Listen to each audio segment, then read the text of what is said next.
اسی الفتنۃ الکبریٰ کا تسلسل ہے. وہ جو عبداللہ ابن سبا کا پیدا کردہ عظیم ترین فتنہ تھا، اسی کا ایک نتیجہ حضرت علی کی شہادت بھی ہے، لیکن وہ بات ذرا تفصیل سے سمجھنی ہو. اور اس کے لیے میں ممنون احسان ہوں، حال ہی میں ایک کتاب چھپی ہے، ڈاکٹر سید رضوان علی ندوی، وہ محقق ہیں تاریخ کے، انہوں نے بڑی تاریخی تحقیق کے بعد جو باتیں بیان کی ہیں وہ میں آپ کے سامنے رکھ رہا ہوں.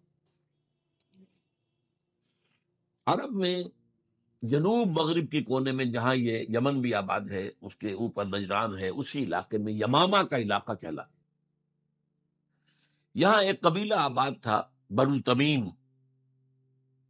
یہ جو لوگ تھے بڑے کرخت مزاج، جنگجو، اکھڑ، ضدی، اور جس بات کو ایک دفعہ مان لے اس پر اڑ جانے والے اور مر مٹنے والے. یہیں سے فتنہ پہلا اٹھا تھا. سب سے بڑا جو نئے جھوٹے نبی کھڑے ہوئے تھے، ان میں سب سے بڑا تو مسلمہ کذاب تھا. یہی تو علاقہ تھا. اور اس کے خلاف اس فتنے کی سرکوبی میں کتنے صحابہ، 1200 صحابہ ایک جنگ کے اندر شہید ہوئے، جن میں 500 جو ہیں وہ حفاظ تھے رضی اللہ تعالیٰ عنہ. تو یہ لوگ جو یہ تھے بڑے زوردار تھے. اس قبیلے کے بارے میں حضرت عمر رضی اللہ تعالیٰ عنہ نے ایک بڑی عجیب حکمت عملی اختیار کی. ان کو وہاں سے اکھاڑ کر اور ایران کی سرحدوں پر آباد کر دیا، اب جہاں پر جہاد ہو رہا تھا، تاکہ ان کے اندر جو یہ جنگجوئی ہے یہ اب اس مقصد کے لیے استعمال ہو. اب وہ دارالاسلام کی توسیع کے مقصد کے لیے استعمال ہو، اور وہ ہوئی. حضرت عمر نے 2 چھاونیاں بنائی تھی رضی اللہ تعالیٰ، کوفہ اور بصرہ. کیونکہ ظاہر بات ہے کہ اب جو اسلام کا دائرہ پھیل رہا تھا اور اسلامی حکومت پھیل رہی تھی، اور زیادہ تر جو ہے مشرق کی طرف پھیل رہی تھی، ایران اور خراسان وغیرہ کی طرف. تو اب مدینے سے اس کا کنٹرول اتنا آسان نہیں تھا، فاصلہ تھا. تو چھاونیاں بنائیں تاکہ یہ اس سرحد کے اوپر یہ موجودہ مرکز رہے یا فوجیں موجود رہیں، کہیں کوئی بغاوت ہو تو اس کو کچلنے کے لیے وہ قوت فوری طور پر دستیاب ہو سکے. یہ لوگ ہیں کہ جو عبداللہ ابن سبا کی فتنے سے سب سے زیادہ متاثر ہوئے. ان کی مزاج میں وہ کجی تو تھی نا. حضرت عمر بھی ان کا جو ایک مضبوط کنٹرول تھا انہیں دبائے رکھا ہے، اور ان کا رخ جو ہے ایک دوسری طرف موڑ کر اس سے اسلام کو فائدہ پہنچایا. لیکن اس کے بعد جب فتنہ جو آیا یہ عبداللہ ابن سبا، تو سب سے بڑھ کر یہی لوگ اس کے ماننے والے، اور انہی میں سے وہ لوگ تھے جنہوں نے جانیں بھی دے دی ہیں، جنہیں حضرت علی نے زندہ جلایا ہے، اس لیے کہ وہ کہتے تھے کہ علی خدا ہے. اے علی تم خدا ہو، تم ہمیں آگ میں جلا رہے ہو، یہ تو تم ہمارا امتحان لے رہے ہو. وَلَنَبْلُوَنَّكُمْ بِشَيْءٍ مِّنَ الْخَوْفِ وَالْجُوعِ وَنَقْصٍ مِّنَ الْأَمْوَالِ وَالْأَنفُسِ وَالثَّمَرَاتِ. اب وہ اس آیت کو اپنے اوپر منطبق کر رہے. تو یہ جو کرخت لوگ تھے، انہوں نے در حقیقت جو ہے عبداللہ ابن سبا کے کردار میں سب سے بڑا رول پلے کیا، اور انہی کے ہاتھوں حضرت عثمان شہید ہوئے رضی اللہ تعالی. اور اس کے بعد انہوں نے حضرت علی رضی اللہ تعالیٰ عنہ کو اپنے گھیرے میں لے لیا، کیونکہ انہی کی کثیر تعداد موجود تھی مدینے میں جب حضرت عثمان شہید ہوئے. اس کے بعد اب ظاہر بات ہے کہ کوئی نہ کوئی تو خلیفہ ہونا چاہیے. حضرت طلحہ سے کہا گیا، انہوں نے معذرت کر لی. حضرت زبیر سے کہا گیا، انہوں نے معذرت کر لی.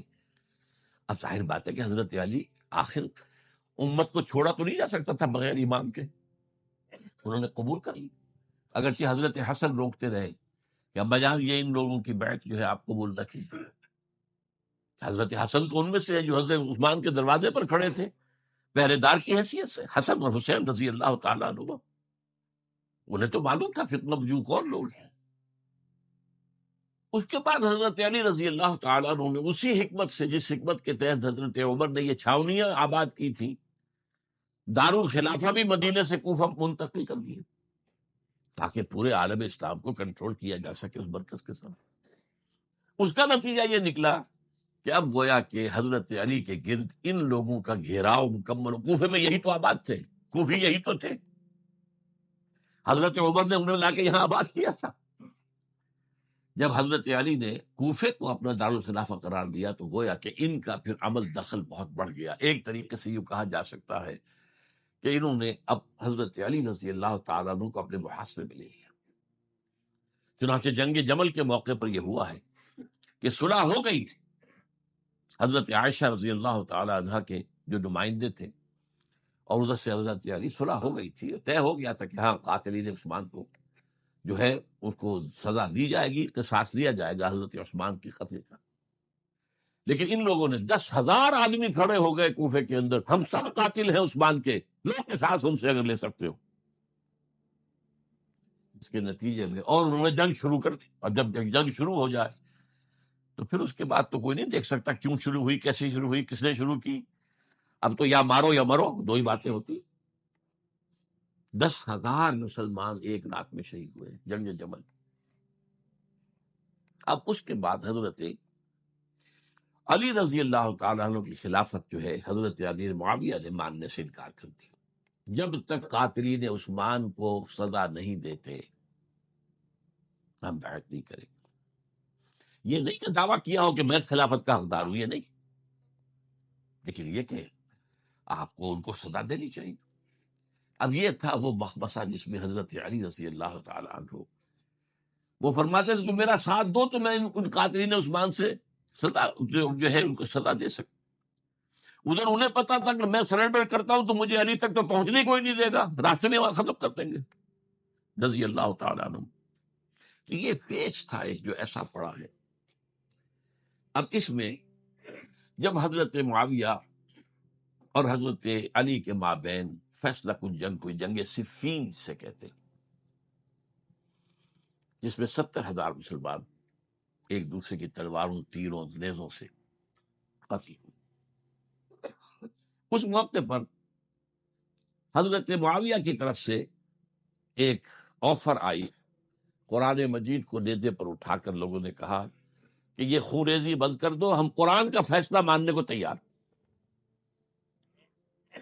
حضرت علی دیکھ رہے تھے کہ یہ اصل میں میری فتح کو شکست سے بدلنے کا پروگرام ہے، تقریباً فتح میری ہو چکی ہے، لیکن یہ جو طبقہ تھا یہ انہوں نے کہا نہیں بڑی ٹھیک بات کہہ رہے ہیں، وہ مانیے ان کی بات، جنگ بند کی۔ انہوں نے ہی یہی لوگ تھے جنہوں نے مجبور کیا حضرت علی کو کہ وہ تحکیم پر رضامند ہو جائے۔ اس کے بعد تحکیم میں جو معاملہ ہوا، حضرت علی حضرت عبداللہ ابن عباس کو اپنی طرف سے حکم بنانا چاہتے تھے، یہ اڑ گئے نہیں، یہ اڑ جانے والے لوگ، اور یہی اصل قوت تھے، وہاں ساری طاقت تو انہی کی تھی۔ تو انہوں نے ابو موسیٰ اشعری کو اپنی طرف سے مقرر، وہ بہت نرم خو آدمی تھے، انہیں بنا۔ بہرحال جو بھی بات طے ہوئی، اب تاریخ کی روایتوں میں اختلاف ہو سکتا ہے، کہا یہ جاتا ہے کہ طے تو یہ ہوا تھا حکمین کے مابین، ادھر سے ابو موسیٰ اشعری، ادھر سے عمرو بن العاص رضی اللہ تعالی عنہما، کہ آپ اپنے جو کلائنٹ ہیں حضرت علی آپ انہیں معزول کر دیجئے، میں معاویہ کو معزول کر دیتا ہوں، پھر جو ہے مسلمان فیصلہ کر لیں کسی اور کی عبادت۔ انہوں نے کھڑے ہو کے کہہ دیا میں علی کو معزول کرتا ہوں، اور عمرو بن العاص نے کہا کہ میں معاویہ کو قائم کرتا ہوں۔ اب یہ ہے روایت، واللہ عالم اس میں کتنا سچ ہے کتنا جھوٹ ہے، میں کوئی مورخ نہیں ہوں، میں کوئی تاریخ کا محقق نہیں ہوں۔ اس کے بعد جو ہے اب یہ لوگ انہوں نے کہا کہ مانیے تحکیم کو، اور جب انہوں نے حضرت علی نے اس تحکیم کے فیصلے کو ماننے سے انکار کیا، باغی ہو گئے، حضرت علی کو کافر قرار دیا، اور جا کر ایک جگہ پر حرورہ ایک جگہ تھی وہاں پر جا کے جمع ہو گئے، جتھا بندی کی بہت بڑی طاقت پر وہاں کی۔ انہوں نے طے کیا کہ علی بھی کافر ہو گیا، معاویہ بھی کافر ہو گیا، عمرو بن العاص بھی کافر ہوئے، سب کافر۔ حضرت علی کی طرف سے ایک گئے سفیر ان سے بات کرنے کے لیے، تو انہوں نے کہا تم ہی نے تو کہا تھا کہ تحکیم کو تسلیم کرو، کہ ہاں ہم نے گناہ کیا تھا، کفر کیا تھا، ہم توبہ کی ہم نے، اگر علی بھی مان لے کہ میں نے مان کر کفر کیا تھا اب میں توبہ کرتا ہوں تو ہم ان کی بات مان لیں گے۔ اب حضرت علی اس طرح کا جھوٹ کیسے بولتے ہیں؟ انہوں نے تو کوئی کفر نہیں کیا تھا۔ بہرحال انہوں نے پھر بھی نرمی برتی کہ دیکھو اگر تم کوئی خونریزی نہیں کرو گے، فساد نہیں مچاؤ گے، تو میں تمہیں کچھ نہیں کہوں گا۔ لیکن وہ اپنی ان شرارتوں سے بعد نہیں آئے۔ تو پھر تیسری جو بڑی جنگ ہوئی ہے ان جنگوں میں، جنگ نہروان کہلاتی ہے، حضرت علی کی جنگ خوارج کے ساتھ، جس میں 4000 خارجی جو ہیں وہ ختم۔ اور یہ بات اب آپ نوٹ کر لیجئے کہ یہ لوگ جیسا کہ اکھڑ بھی تھے لیکن اپنی بات پر ڈٹ جانے والے تھے، لیکن ساتھ ہی دیندار بھی تھے، نمازی اور روزے دار بھی تھے۔ یہ اس طرح کے لوگ نہیں تھے کہ جو فاسق اور فاجر، بس یہ مزاج کا ایک ہے، جو بات دل میں بیٹھ گئی اڑ گئے۔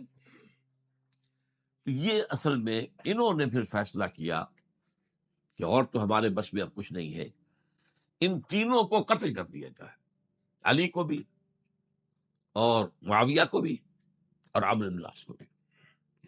تو ایک جگہ ان کی سازش ہوئی، 3 آدمی معین ہو گئے، ایک ہی وقت کا طے فیصلہ ہو گیا، فلاں تاریخ کو فجر کے وقت تم جاؤ، وہ تم کوفے کی جامع مسجد میں، جب علی نماز جماعت کرا رہے ہو خنجر مارو انہیں۔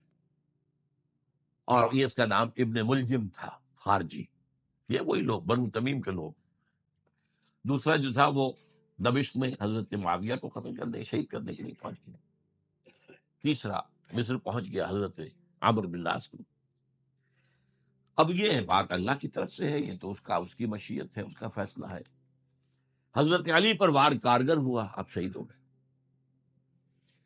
حضرت معاویہ پر وہ وار ذرا اوچھا پڑا، زخمی تو ہوئے لیکن آپ کی جان بچ گئی۔ عمرو بن العاص اس روز مسجد میں کسی معذوری کی وجہ سے، عذر کی وجہ سے فجر میں آئی نہیں سکی، لہذا حضرت علی کی شہادت ہو گئی۔ اب یہ ہے اصل پس منظر، کن لوگوں نے کیا شہید، اصل میں وہ سمجھ لینے کی بات ہے۔ یہ خوارج نے شہید کیا، لیکن خوارج کا فتنہ سبائی فتنے ہی کا آف شوٹ ہے، اسی کے ذیل میں ہے، اسی کی ایک شاخ ہے، اسی کا ایک نتیجہ ہے۔ یہ خوارج جو ہے بعد میں بھی ان کی مسلسل جو ہے وہ جنگیں رہی ہیں۔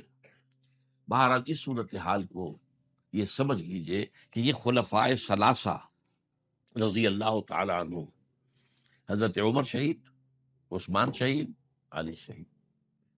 عجیب بات ہے کہ تینوں کا نام عین سے شروع ہوتا ہے، عمر عین سے، عثمان عین سے، علی عین سے، تینوں شہید ہوئے ہیں۔ لیکن یہ کہ یہ ہے تاریخ